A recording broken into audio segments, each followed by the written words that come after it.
The Lafayette Parish Council is moving forward with a plan to acquire land on Willow Street for a new parish jail. The council voted 4-0 Tuesday night to begin the process of acquiring land adjacent to the Sheriff's Safety Complex to build that new jail. While the sponsor of the measure says it's the most practical plan for the parish, nearby residents are calling foul. It was not a north side versus south side. It wasn't because let's just put it in a bad section of town that had no factors whatsoever in looking at this property. It was based on the facts that, just made sense all the way around. District 2 Parish Councilman Kevin Nakan says the land's proximity to the Sheriff's Office Public Safety Complex and major thoroughfares makes the Willow Street site the right place to build a new jail. Residents like Jonathan Washington disagree.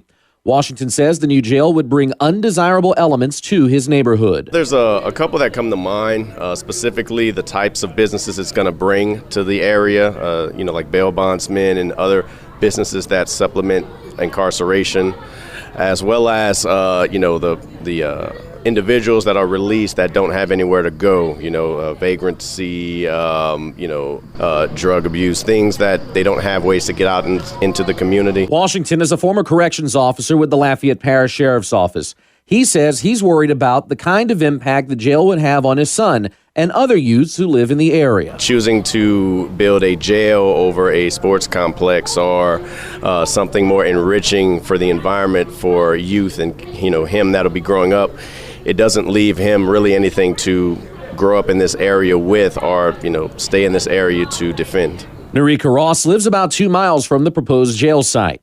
She's worried the jail will impact her property value. Studies after studies show building a jail in a residential area will definitely depreciate the value. Because whoever thought to themselves, I would love to live next to a jail. No one ever thought, I want to buy a house to be next to a jail. No one thinks of that. Like Washington, Ross suggests building a sports complex or a museum along the Willow Street corridor instead of a jail.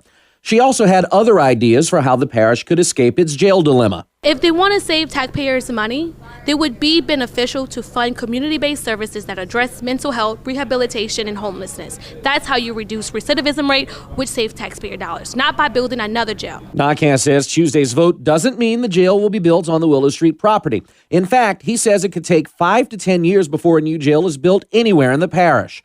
Opponents to the Willow Street plan don't buy that claim. Oh, bull crap. If not, they're going to privatize it. Knowing the condition of the jail downtown, they're going to have to build something and they're going to have to do it soon. I think the only obstacles they're going to run into is finding the money to do it. I said that because it's the truth. It's not something that we have a design right now. We don't know what it looks like. We don't know what the cost is. We haven't even sat down with the sheriff to say, hey, what is your vision of what it looks like? The first conversation was, well, before we can even go down that road, we have to find land. So that's where it's at. In other council business, the deconsolidation effort on the city side continues. The city council voted 4-1 to convene a city parish charter commission.